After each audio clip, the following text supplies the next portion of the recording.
সবাইকে ওয়েলকাম করছি এক্সট্রামিক্স presents Cricbuzz powered by minister Google TV. সঙ্গে রয়েছে মৌসুমী মৌ এবং আমার সামনে আজ যিনি বসে আছেন, প্রথমবারের মতো সুযোগ হচ্ছে তার ইন্টারভিউ করার আমার, এবং আমি তার অনেক বড় একজন ফ্যান দর্শক। এবং সবচেয়ে বড় কথা হচ্ছে ১-এর ভেতর ১০ এই শব্দের সঙ্গে আমরা পরিচিত, কিন্তু ১-এর ভেতর ১০ এমন গুণে গুণান্বিত মানুষ খুঁজে পাওয়া কঠিন হয়ে যায়। তবে অবশ্যই আমাদের মাঝে অনেকেই আছেন এবং সেই অনেকের মধ্যে অন্যতম একজন আজ আমার সামনে বসে আছেন, যিনি জানেন না বা পারেন না এমন কিছু নেই। মডেলিং দিয়ে ক্যারিয়ার শুরু হলেও এবং আলাদা করে র্যাম্প মডেলিংয়ে যাকে আমরা খুব ভালোভাবে চিনেছি বা তিনি বাংলাদেশকে চিনিয়েছেন, এটা আমি তার ক্ষেত্রে বলতে পারি। নামটা একটু পরে বলছি। তিনি অভিনয় করেছেন, উপস্থাপনা করেছেন, ভালো নাচ জানেন, সিনেমা করেছেন, কিন্তু সেখানে একটা প্রশ্ন রয়েছে কেন একটি সিনেমা তিনি করলেন, সে প্রশ্নে আমি পরে যাব। একই সাথে দর্শক, তিনি আসলে গানও শিখেছেন, কিন্তু গান আমি কখনো তাকে গাইতে শুনিনি। আজকে যদি একটু অভয় দেন হয়তো আমি অনুরোধ করব। এবং যিনি খুব ঠোঁটকাটা, খুব স্পষ্টবাদী, কথা যা বলেন একদম কাটকাট মারমার ভঙ্গিতে কথা বলে ফেলেন, এবং তিনি নাকি খুব ভালো মারতেও পারেন। এটা আমি আগে শুনিনি, আজকে তিনি বলেছেন। আমার সঙ্গে রয়েছেন আর কেউ নন, আমাদের সবার ভালোবাসার র্যাম্প মডেল, অভিনয় শিল্পী, উপস্থাপক। বাকি পরিচয়গুলো আর বললাম না, আমাদের খুবই প্রিয় শবনাজ সাদিয়া ইমি। কেমন আছেন? এই তো মৌ, কেমন আছো তুমি? খুব ভালো আছি। আপনার সামনে বসে কথা বলতে আমার একটু ভয় লাগে, মানে কোন প্রশ্ন জিজ্ঞেস করবো সেটার উত্তর কি পাবো আমি জানি না, এবং মন খুব খারাপ। বাংলাদেশ আলটিমেটলি হেরে গেছে খুব বাজেভাবে। আবার জিতবে, সমস্যা কি? নিশ্চয়ই। বাট সকালের ম্যাচ কি দেখা হয়েছে? একটু একটু টিভিতে দেখছিলাম, কিন্তু আমার আসলে ফুল টাইম বসে খেলা খুব একটা বেশি দেখা হয় না। তার থেকে বেশি আমি মানে হয় না, বাসার কাজ নিয়ে ব্যস্ত থাকি বাসায় থাকলে। বাট একটা সময় কিন্তু খেলার শো করা হতো, খেলার শো করা হতো, কিন্তু আমি আসলে হয় কি যে জিনিসটা করি তখন কিন্তু আমি ফুল কনসেন্ট্রেশন দিয়ে ওই কাজটা করি। কিন্তু এমনি আমি পার্সোনালি আমি হয়তো মানে রোডিও দেখবো, হর্স রেসিং দেখবো, কিন্তু আমার একটু ইন্টারেস্টটা মানে কম্পেয়ারলি কম সবার থেকে। আর একেবারে যে দেখি না তা না, আমি দেখি। যেহেতু বাংলাদেশ পারফর্ম করছে ওই জায়গা থেকে তো দেখতেই হয়। আমার মনে হয় যে আজকে যার হার লেখা সে হারবেই। So it's kind of a bit destiny. তো এত ওভারলুক করার কিছু নেই যে হয়তো এটা করলে। আমার লাইফে কোনো হয়তো যদি নেই, এটাই হওয়ার। যখন ক্রিকেটের শো করতেন, অনেক আগের কথা, মানে 2013-14 সালের দিকের কথা, প্রায় 10 বছর আগে। সো পরে ক্রিকেট বা এই স্পোর্টস শোগুলো কেন কন্টিনিউ করলেন না? আসলে কি আমি 100% প্রফেশনাল। যখন ক্রিকেটের সেই প্রোগ্রামটার অফার আমার কাছে এসেছিল, তখন আমি এটা নিয়ে এক্সট্রা মানে থিসিস শুরু করে দিই যে না, আমার এটা নিয়ে জানতে হবে, না জেনে আমি কাজটা করব না। ইভেন একজন অ্যাঙ্কার যদি ফুল ইনফরমেশন না রাখে, তার কাছে যদি সব ডেটা না থাকে, সে যদি সব কিছু নিয়ে মানে কনসার্ন না হয়, তাহলে তো the show will go down. Definitely. The way I was hired, you say it was my performance, but মানে অনেকে আছে না যে একদম টিভির সামনে থেকে নড়বে না, যে না আমার এতটুকু ম্যাচের এতটুকু দেখতেই হবে। I'm not that person, but I enjoy it. I enjoy that atmosphere, যে খেলার পরিবেশটা থাকে, সেই পরিবেশটা একটা ব্যাপার খুব টানে। I'm a very sporty person. আমি ছোটবেলায় কিন্তু হয়তো মেয়েদের খেলা খেলতো, আমি আমার স্কুল ফ্রেন্ডদের নিয়ে চলে যেতাম ক্রিকেট খেলতে। চলো পানির মধ্যে গিয়ে, আমার বিকারনেসায় যখন ক্লাসে গ্যাপ থাকতো, পানি জমে যেত বৃষ্টি হয়ে মাঠের মধ্যে, তখন আমি চিন্তা করতাম যে আমাকে ক্লাস থেকে যদি বের করে দেয় করতে করতে অনেক কিছু করতে থাকতাম যাতে বের করে দিত, সাথে বের হয়ে আমাদের ফুটবল লুকানো থাকতো, সেই পানির মধ্যে আমরা ফুটবল খেলতাম। সো বয়েজ স্পোর্টস ওয়ার মাই মানে ফ্যাসিনেশন ছোটবেলা থেকে। এটা আমি আরো 2 বছর ওয়েট করতে হবে, ফিফা ওয়ার্ল্ড কাপ আসছে 2026। হ্যাঁ, মানে ফুটবল আমাদের অন্যরকম একটা ভালো লাগার জায়গা। আমি ইজিলি একদম গিভ আপ করি, আমি একদম শেষ পর্যায়ে গিয়েও গিভ আপ করি না। So I am not feeling bad. আমার মনে হয় যে নেক্সট টাইম কোনো একটা ভালো কিছু আছে, এর জন্যই দে ডিডন্ট গেট ইট। আমি একটু জানতেই চাই যে সিনেমা করলেন, এবং একটা সময় সিনেমা নিয়ে আপনি উপস্থাপনা করতেন, লম্বা সময় ধরে রেড কার্পেট করতেন, যে প্রোগ্রামটার নামই ছিল রেড কার্পেট। কিন্তু সিনেমাটা কেন কন্টিনিউ করলেন না? কারণ আপনার হাইট, আপনার লুক, গ্ল্যামার যেটাই বলি না কেন, ডান্স জানেন আপনি। সো একজন নায়িকা হবার ক্ষেত্রে যেই গুণগুলো বা যে ক্রাইটেরিয়াগুলো ফিল আপ করতে হয়, সবগুলো আপনার মধ্যে আছে। তাহলে হোয়াই? কারণ কি, আসলে আমরা প্রত্যেকেই একটা ভালো কাজ বা একটা প্রোডাকশন করার আগে সবসময় কিন্তু পাশের দেশকেই ফলো করতে থাকি।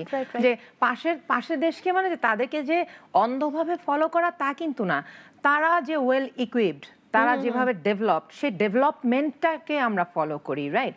বাট ওই ডেভেলপমেন্টের পেছনে কিন্তু একটা স্টোরি থাকে, সেই স্টোরিটা আমরা ফলো করি না।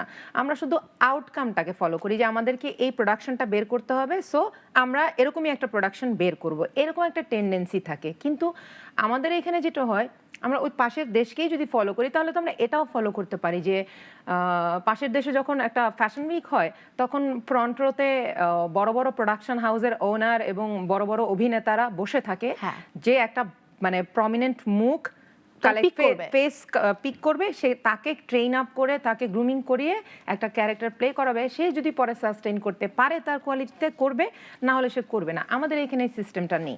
আমাদের এখানে একেবারেই হয় না যে তুমি আমার বোন, তুমি আমার বান্ধবী, তুমি আমার কাজিন, তুমি আমার নিজস্ব ফ্রেন্ড সার্কেল, সো আমি এত বড় একটা কাস্টিং তোমাকে না দিয়ে অন্য কাউকে কেন দিব।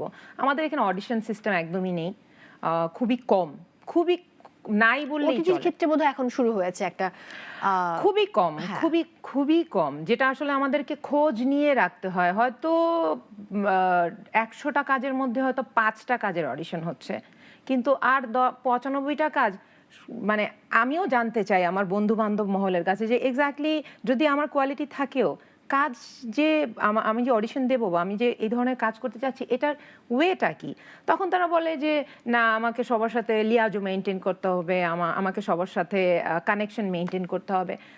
So I don't believe in that. হতে পারে আমাদের দেশের সিস্টেমটা এখন এই মুহূর্তে এরকম, বাট 10 বছর আগে তো সিনেমা ইন্ডাস্ট্রি এত ডেভেলপ ছিল না যে আমরা একদম সিনেমা হলে ডিরেক্ট গিয়ে গিয়ে কমার্শিয়াল সিনেমা দেখবো। এখন তো আমরা দেখছি। সো ফ্রন্ট লাইনের বিষয়টা যদি চেঞ্জ হয়, মানে ব্যাক স্টেজ বা ব্যাক স্টোরি যেটা থাকে, সেই স্টোরিটাও একসময় চেঞ্জ হয়ে যাবে আস্তে আস্তে, হোপফুলি।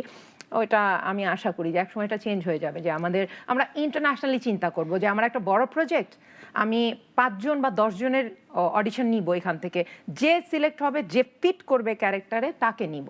কিন্তু আমি তোমাকে একটা এক্সাম্পল দিই।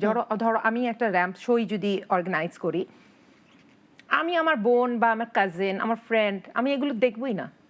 যে পারফেক্ট আমার শোয়ের জন্য সে, and I do it.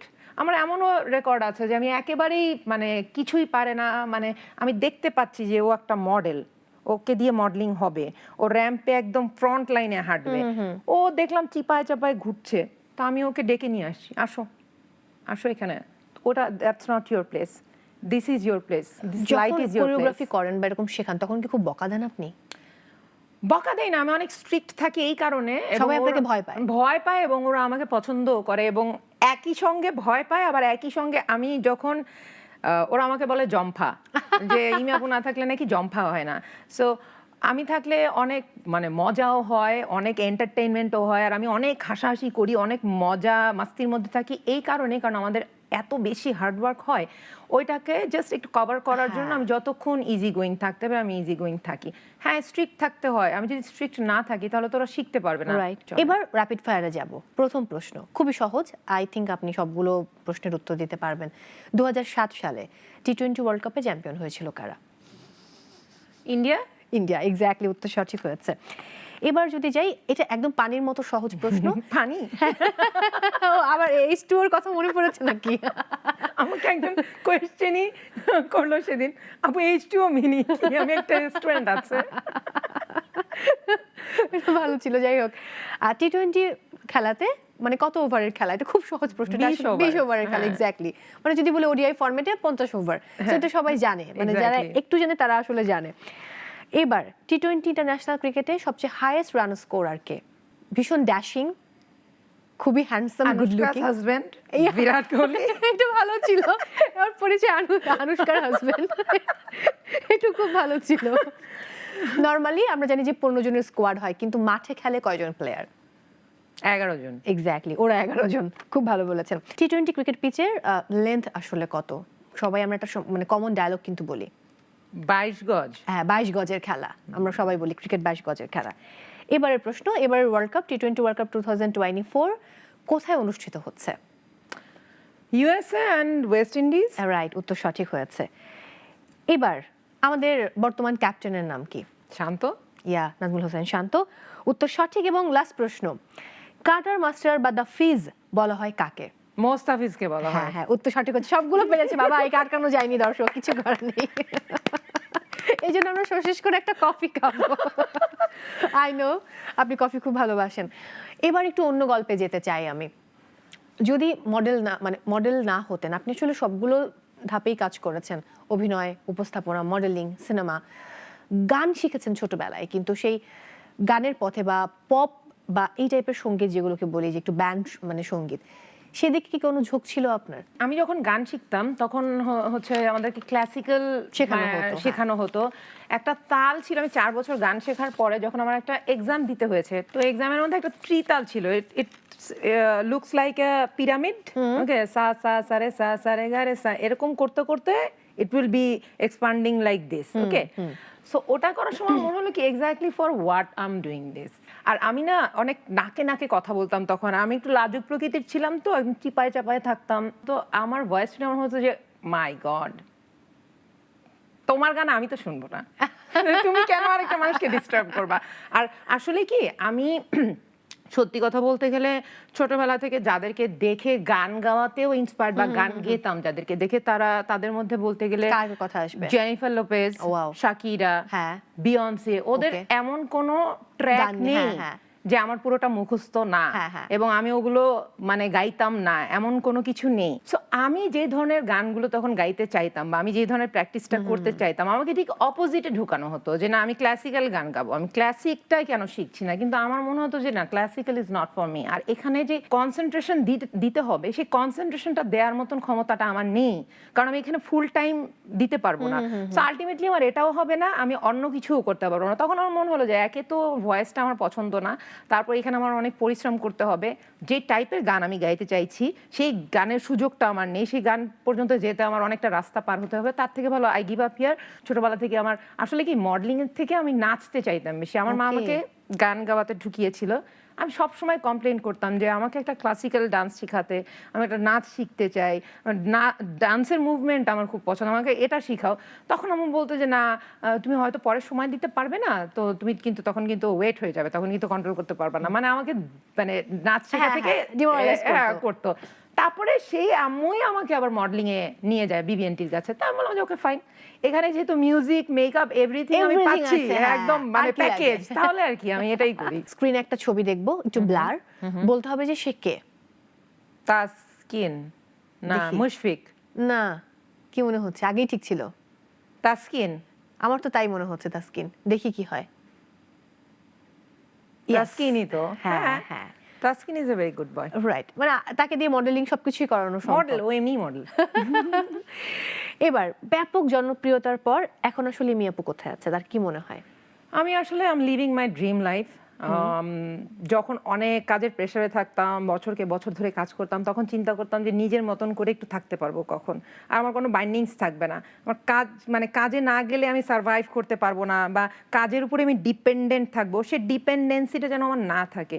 So I M living A life like that, যে আমার যদি ব্যাটে বলে আসলেই মেলে ক্রিকেটের মতন মানে কোনো কাজের সঙ্গে, তাহলে আইল সে ইয়েস এন্ড আইল গিভ মাই 100%। আপনার কাছে আরো অনেক প্রশ্ন রয়েছে, বাট একটু আবার স্ক্রিনে চোখ রাখবো এই মুহূর্তে। টি-20 world cup most success 2024, Nicholas Pooran. আমার খুবই খারাপ লাগছিল যে নিকোলাস পুরান আসলে ওদিন 98 করেছিল, যদি আর 2টো রান হতো তাহলে কিন্তু একটা সেঞ্চুরি হয়ে যেত তার। বাট ওয়েস্ট ইন্ডিজ বিদায় নিয়েছে আমাদের মানে এবারের ওয়ার্ল্ড কাপ থেকে। তিনি আসলে 7 ম্যাচে 17টা 6 মেরেছেন এবং তার রান হচ্ছে 228। রহমানুল্লাহ গুরবাজ আফগানিস্তানের টপ অর্ডার, 7 ম্যাচ খেলেছেন, 16টা 6 মেরেছেন এবং 281 রান করেছেন। ট্রাভিস হেড অস্ট্রেলিয়ার, তিনি আসলে 15টা 6 মেরেছেন 7টা ম্যাচে এবং 255 করেছেন। অ্যারন জোন্স ইউএস এর 162 রান করেছেন এবং 6 ম্যাচে 14টা 6 মেরেছেন। রোহিত শর্মা ইন্ডিয়ার 191 রান করেছেন, 6 ম্যাচে তিনি 13টা 6 মেরেছেন। ওয়াও, এবার আসলে একটু বাউন্ডারি কম হয়েছে এবার ওয়ার্ল্ড কাপে, 6 এবং 4 এর সংখ্যা।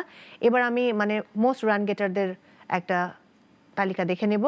রহমানুল্লাহ গুরবাজ রয়েছেন একদম টপে আফগানিস্তানের, 281 রান করেছেন, স্ট্রাইক রেট 126, ম্যাচ 7 এবং 16 একটু আগে আমি বলছিলাম। ট্রাভিস হেড 255 এবং strike rate 158, 7 match. Ibrahim Zadran, তিনিও কিন্তু আফগানিস্তানের এবং 229 করেছেন তিনি, স্ট্রাইক রেট হচ্ছে 109, 7 ম্যাচ। নিকোলাস পুরান, তিনি 228 এবং 146 হচ্ছে তার স্ট্রাইক রেট। এবং অ্যান্ড্রিস গাউস কিন্তু আবার ইউএস এর, তিনি 219 করেছেন তার রান এবং স্ট্রাইক রেট হচ্ছে 151, খুব ভালো স্ট্রাইক রেট এবং 6টা ম্যাচ খেলেছেন তিনি। একদম ডিরেক্টলি কথা বলেন, আমি জানি। যদি আমি জানতে চাই যে এখন কয়জন বয়ফ্রেন্ড আছে, কি বলবেন? লাইনে তো অনেকেই থাকে, বাট যে সবচেয়ে বেশি আমাকে অ্যাটেনশন দিতে পারে এবং টেক কেয়ার করতে পারে সে সবার লাইনে সবার ফার্স্টে থাকে। এটা উত্তরটা দর্শক আমি কিভাবে নিব আসলে কজন আমি জানি না। আশিক, এরা বয়ফ্রেন্ড না, সবাই আশিক আর কি, মানে যারা মানে ডেডিকেটেড আর কি, হয় না, দিওয়ানা যদি Okay, বলি আমরা, okay. সেরকম থাকতেই পারে। তোমারও তো আছে, থাকবে না কেন? না আমি এখন এটা আমার ভয়াবহ অ্যালার্জি দূরে আছি। তাহলে একটা টাইম যাক, তারপরে এমনিতে আবার অ্যালার্জি চলে যাবে। ওকে, আপনার কাছে আমাদের মানে হট হট নায়ক মনে হয় কাকে কাকে? আমি কয়েকটা নাম বলি, একটা বিশেষণ দিয়ে ফেলেন। ফার্স্টে শাকিব খান, আপনি বললেন যে সে hot. Arifin Shuvo mild hot, mild hot. Okay, I have nothing to say. Okay, Siyam ভাইয়া, Siyam Ahmed. Good boy. Okay, good bye. তার মানে সে মানে ডেটেবল না, ডেট করার মতো না। He's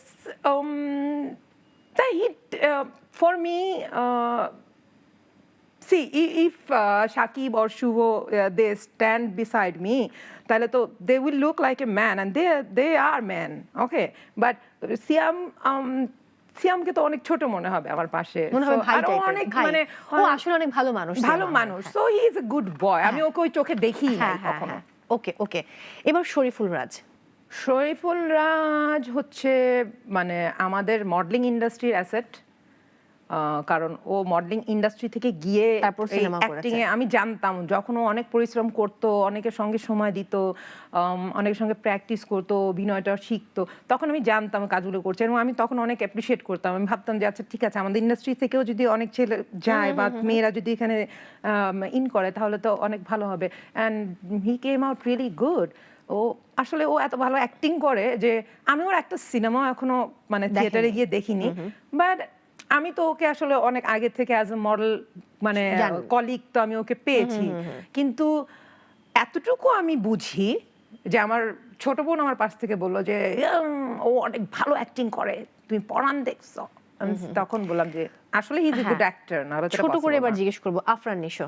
জুনিয়র হুমায়ুন ফরিদি ভাই, জুনিয়র হুমায়ুন ফরিদি। ও মাই গড, এটা শুনলে সে খুব খুশি হবে। হ্যাঁ, জায়েদ খান। কিছু একটা উল্টায় ফেলবো আমি, এখান থেকে উল্টায় ফেলবো, বলবো মানে হয় না একটা ডিগবাজি দেওয়া দিব, তাহলে তো মানে হয় না। জায়েদ ভাই, আপনি মিয়াপুর জন্য একটা ডিগবাজি দিয়ে দিন প্লিজ। জায়েদ ভাই, মিয়াপুর জন্য একটা ডিগবাজি। ওকে, আমি একদম শেষে চলে আসছি। অনেক অনেক শুভকামনা। Thank you so much for coming. দর্শকদের উদ্দেশ্যে কিছু বলুন। দর্শকদের উদ্দেশ্যে বলবো, খেলা দেখার থেকে নিজেরা ফিট থাকাটা অনেক বেশি ইম্পর্টেন্ট। সো যত খেলা দেখবেন নিজেরাও খেলতে থাকবেন যাতে বডি ফিট থাকে। বডি ফিট থাকলে তখন খেলা দেখতেও ভালো লাগবে, এন্টারটেনমেন্ট দেখতেও ভালো লাগবে, টিভি দেখতে, সিনেমা দেখতে, সব দেখতেই ভালো লাগবে। তো আমার মনে হয় সবাই মানে খেলা থেকে আমরা এতটুকু ইন্সপায়ার্ড হতে পারি যে যদি খেলোয়াড়রা আমাদের দেশের সম্মান রক্ষার্থে এত কষ্ট করে মানে খেলতে পারে, তো আমরা তো নিজেদের একটা মানে পার্সোনাল ফিটনেসটা ঠিক করতে পারি ওদেরকে দেখে ইন্সপায়ার্ড হয়ে। তো আমি সবাইকে সেটাতে ইন্সপায়ার করব। অনেক ধন্যবাদ। আরো একবার আমি শেষ করছি। দর্শক, বিদায় নিচ্ছি আজকের মতো। সবাই অনেক ভালো থাকুন। আপনারা দেখছিলেন extra mix presence Cricbuzz, powered by minister Google TV.